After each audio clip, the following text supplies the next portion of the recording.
In case anybody's curious, I am a sand shark. Have you ever wanted a shark simulator? Because I do.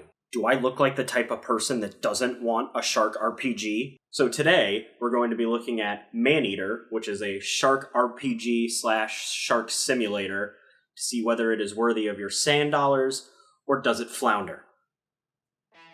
Okay, I promise. No more puns. Maneater is an amazing concept, an open-ish world RPG where you play as a shark seeking revenge on this hillbilly. All the cutscenes are treated like it's being filmed for a show on the Discovery Channel. If you've ever heard of Deadliest Catch, it's pretty much like Deadliest Catch. What's even funnier is that the game is narrated by Chris Parnell, who has voiced Cyril from Archer and the stupid box from the Progressive commercials.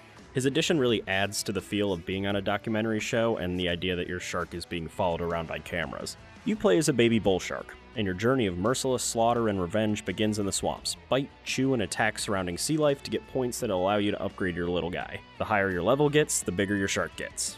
I don't like mentioning the story all too much in my videos, but for context, your mama shark was captured by Scaly Pete, a renowned shark hunter. And well,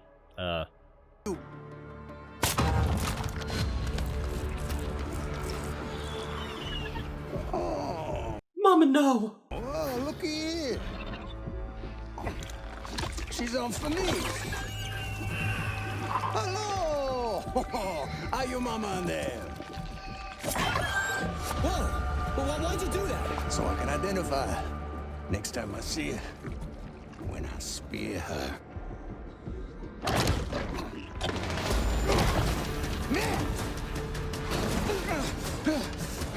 The tiny pup responds with an instinct for survival. did I forget to mention this game is fucking brutal? It in no way takes itself seriously, and that is definitely for the better. Your shark has a plethora of moves that it can use. You can dash, jump out of the water, dodge, bite, and as you grow, you are able to up the ante in terms of who you want to go after. For example, unaccepting swimmers, or beachgoers.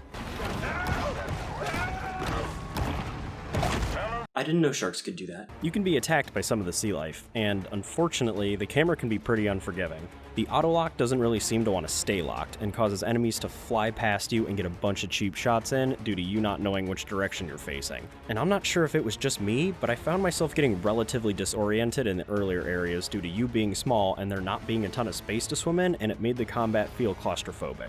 But, on the other hand, the camera is perfect when you are swimming around or just attacking people above the water. Now, the RPG portion of the game is what interested me the most. What starts out with a basic radar ability and health buffs turns into mixing and matching your shark with bone-armored fins or bioelectric teeth to shock enemies. Are you sure this is a game about sharks? This doesn't sound like a game about sharks. And by the end of the game, you can have a pretty decked out shark with some nasty abilities. You go from killing little fish in a swamp to downing orcas in the ocean. You even get a special ability depending on which build you lean towards throughout the game. You even get stat buffs if you have several parts from the same family of upgrades equipped at the same time. The upgrades are fun. Not only do you get to completely customize your shark, but you can also then continue to upgrade each individual part. Each part can be mixed and matched with the ability to create whatever build you want, which is great if you wanted to replay the game and go with a different style of playing. The idea is great. I love it, but I feel like there could have been a few more upgrades for your shark. There are only 28 total in the game, and a lot of them are passive abilities as opposed to the cool aesthetic and mechanic altering pieces you get. Similar to the GTA series, when you start going after humans on the beach, other shark hunters take notice. What starts out with hunters on small boats changes into fitted out yachts and underwater divers shooting harpoons at you. This ties into your infamy meter. The more boats and shark hunters you kill, the higher your rank gets. The higher your rank gets, the real shark hunters come after you. There are 10 in total, and they are pretty underwhelming, but in the later games the boats are harder to get into due to cages, so it pads out the fights a little bit. But even towards the end game, at least for me, I just ended up doing this the entire time to avoid getting hit while downing the enemy ships at the same time. One well-placed jump out of the water and you can snatch them right off the boat. Oh. Shit. The upside to defeating the enemies is unlocking certain upgrades. You're required to get a certain infamy level for the story, and good God, this game is gorgeous. Kudos to the art director because in 4K this game is just stunning. When I initially heard about the game, I was worried that being underwater would be insanely boring, but I was proved completely wrong. Each area has so much going on underwater, from the different sea life, to the different destroyed buildings, underwater caves, and all the other little details they added to make sure it was just as interesting if you were playing a game like Grand Theft Auto. There are 9 total chapters, and each chapter has several missions for you to complete, typically ranging from eat 10 turtles to discover or complete X percentage of the map. The missions do begin to overstay their welcome and become insanely repetitive, especially in the later chapters of the game. They never change. It ends up being the same missions over and over again with just different fish to eat or different things to kill that may or may not attack you. The camera doesn't help all that much either, but once you get into the more open areas, it does get better. I was just not having fun anymore towards the end of the game doing these missions. There are even cases where you need to repeat the same mission over and over again to get a higher level to progress in the story.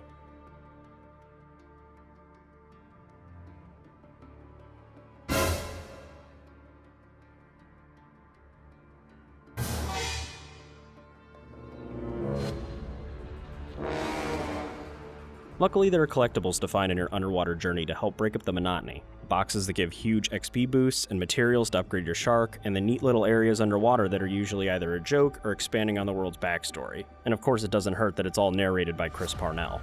At the ending of each chapter, you typically run into an Apex version of enemies that you've probably already encountered acting as bosses. They can actually be pretty tough and have you running around to find more fish to eat to heal yourself. It took me around 8 hours in total to beat Maneater. I didn't unlock all the upgrades as the remaining ones involved finding everything in a certain area, so overall, for the price of $40, it's decent. Plus, it looks like a AAA title. I still can't get over how good this game looks. Nothing looks shitty and literally everything is gorgeous, especially the underwater caves and when you breach out of the water and see glimpses of the city and the beaches in the background.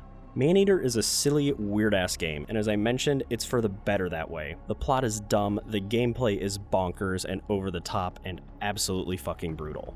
I did forget to mention one of the mechanics in combat is that you can grab onto a fish or person and straight up catapult them at anything else you see that happens to be in the way of your warpath. A lot of the game's novelty wore off within the first few hours, but what never did was leaping onto a beach and hopping towards someone and eating them whole. By the end of the game, I had a completely decked out bone electric shark hybrid, taking down orcas and chewing through hammerheads like they were jello, and it was badass. Look at my beautiful boy. I mean, fucking terrifying. But you're always the shark your old man wish he could have been. It brings a tear to my eye. Wait, sharks cry? No, they can't. So, is it worthy? I did have fun playing Maneater, but the more I played, the more I wondered of what could have been. This game has so much potential, and while I'm not saying it squandered that potential, I am saying I felt slightly disappointed about halfway through when I realized that this is all the game was going to be. The repetitiveness of missions in the campaign, the shitty camera that makes fighting incredibly difficult, and the shark hunters, which were just pushovers, put a bad taste in my mouth. The game is stunning, it looks gorgeous, and the exploring and great set pieces and art direction really do help keep things fresh, as well as the customization. The customization is what the base of the game is. I wanted to see what my end shark looked like, what ways I could mix and match him, and see how much destruction and murder I could get away with. But the RPG elements feel a tad shallow. I feel like there could be just a little bit more there. In its current state, I do not think that Maneater is worthy. I can tell it is one big update or DLC pack away from being something amazing, but in its current state, I found myself being more bored and frustrated than actually having fun. Is it a terrible game? Absolutely not. I can tell the time and love that went into this game from the developers, and that is why I am so eager for what is to come. Was the shark costume too much? No.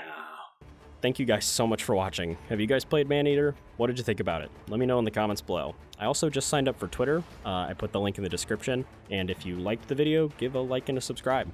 See ya.